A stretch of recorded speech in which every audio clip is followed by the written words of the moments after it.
निश्चित रूप से यहाँ श्रीमद् भगवद गीता के प्रथम अध्याय के श्लोक 5 से 10 का विस्तार है, जहाँ दुर्योधन अपनी कूटनीति को जारी रखते हुए पांडवों और फिर अपनी सेना के महारथियों का बखान करता है। द्रोणाचार्य के मौन ने दुर्योधन को और अधिक बोलने के लिए प्रेरित किया। वह गुरु के चेहरे पर किसी भी प्रकार के भाव को पढ़ने में असमर्थ था, इसलिए उसने अपनी बात को और अधिक विस्तार देना शुरू किया। श्लोक 5 और 6 पांडवों के अदृश्य स्तंभ। धृष्टकेतुश्चेकितानः काशीराजश्च वीर्यवान पुरुजित कुंती भोजश्च शैब्यश्च नरपुंगवः युधामन्युश्च विक्रांत उत्तमोजाश्च वीर्यवान सौभद्रो द्रौपदेयाश्च सर्व एव महारथाः। दुर्योधन ने गिनाना शुरू किया कि केवल भीम और अर्जुन ही नहीं, बल्कि धृष्टकेतु, चेकितान और काशी के अत्यंत शक्तिशाली राजा भी वहां खड़े हैं। उसने कुंती भोज और शैब्य जैसे महारथियों का नाम लिया, जिन्हें वो समाज में श्रेष्ठ मनुष्य के रूप में जानता था। फिर उसने पांडव पक्ष के युवा रक्त का उल्लेख किया, अभिमन्यु, सुभद्रा का पुत्र और द्रौपदी के 5 पुत्र। दुर्योधन के स्वर में एक कड़वाहट थी। वो जानता था कि ये युवा योद्धा न केवल निपुण हैं, बल्कि पांडवों के प्रति अगाध प्रेम और कौरवों के प्रति तीव्र रोष से भरे हुए हैं। उसने स्वीकार किया कि ये सब महारथी हैं। एक महारथी वो होता है जो अकेला 10,000 धनुर्धारियों से लड़ सके। श्लोक 7 और 8 अपनी शक्ति का प्रदर्शन। आत्म सांत्वना।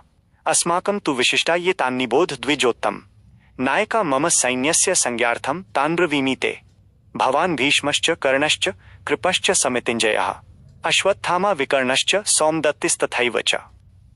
पांडवों की प्रशंसा करते करते दुर्योधन को अचानक आभास हुआ कि कहीं वो अपनी सेना का मनोबल तो नहीं गिरा रहा। तुरंत अपनी बात संभालते हुए उसने द्रोणाचार्य से कहा, हे द्विजोत्तम, ब्राह्मणों में श्रेष्ठ, अब मैं आपको अपनी सेना के उन प्रधान नायकों के बारे में बताता हूं जो मेरी शक्ति के आधार हैं। उसने सबसे पहले द्रोणाचार्य भगवान का नाम लिया ताकि गुरु को सम्मान महसूस हो। उसके बाद भीष्म पितामह, फिर कर्ण जिस पर उसे सबसे अधिक भरोसा था, कृपाचार्य, अश्वत्थामा, द्रोण के पुत्र, विकर्ण और भूरिश्रवा, सोमदत्त का पुत्र का नाम लिया। यहाँ दुर्योधन का कर्ण का नाम लेना महत्वपूर्ण था, क्योंकि वो जानता था कि कर्ण ही वह व्यक्ति है जो अर्जुन का सामना कर सकता है।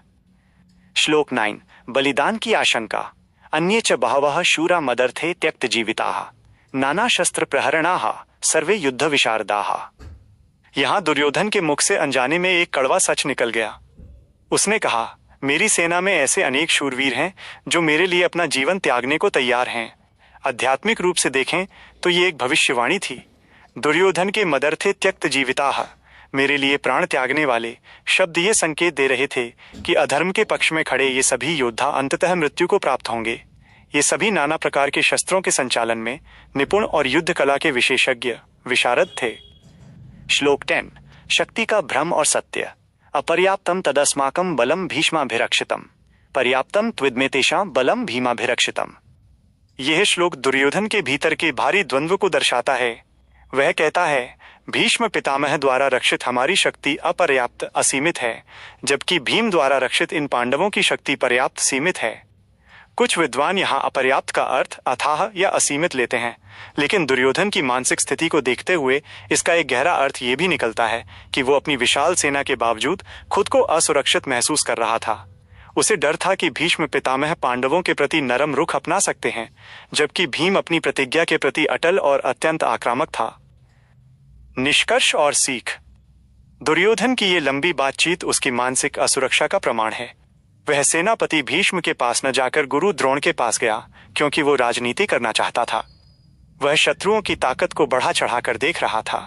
वह अपनी सेना के वीरों को केवल उपकरण की तरह देख रहा था, जो उसके स्वार्थ के लिए बलिदान होने आए थे।